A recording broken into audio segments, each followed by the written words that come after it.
Hello everyone, ফুলটেক বাংলার নতুন ভিডিওতে আপনাদের সবাইকে স্বাগত। আজকের ভিডিওতে আপনাদের দেখাবো K8 ওয়্যারলেস মাইকের আনবক্সিং। তো ভিডিওটি ইন্টারেস্টিং ভিডিও, তো লাস্ট পর্যন্ত ভিডিওটি দেখবেন। আর আমার এই চ্যানেলে নতুন এসে থাকলে চ্যানেলটি সাবস্ক্রাইব করে বেল আইকনে প্রেস করবেন, আর ভিডিওতে লাইক করবেন, ভিডিওটি শেয়ার করবেন। তো চলুন ভিডিওটি শুরু করা যাক। আমি মাইকটি ফ্লিপকার্ট থেকে অর্ডার করেছি। 231 টাকা দাম। দাম খুব অল্প অল্প টাকার মধ্যে পেয়ে যাচ্ছেন ওয়্যারলেস মাইক। তো দেখুন মাইকটি।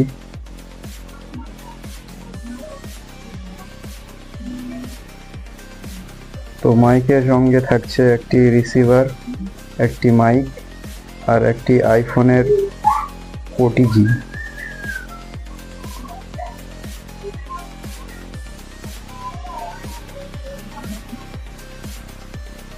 তো 231 টাকার মধ্যে কোয়ালিটি ভালোই, কিন্তু সাউন্ড কোয়ালিটিটা খুব ভালো নেই। তো আপনাদের যদি ভালো লাগে আপনারা নিতে পারেন। যে ভয়েসটি শুনতে পাচ্ছেন সেটি মাইকটির ভয়েস। আমি এই মাইকটি দিয়ে ভয়েস ওভার করেছি। তো ভিডিওটি লাস্ট পর্যন্ত দেখার জন্য ধন্যবাদ। আমার চ্যানেলে নতুন এসে থাকলে চ্যানেলটি সাবস্ক্রাইব করে বেল আইকনে প্রেস করে নোটিফিকেশনটি অল করবেন। আর ভিডিওটি ভালো লাগলে লাইক করবেন, শেয়ার করবেন, কমেন্ট করবেন।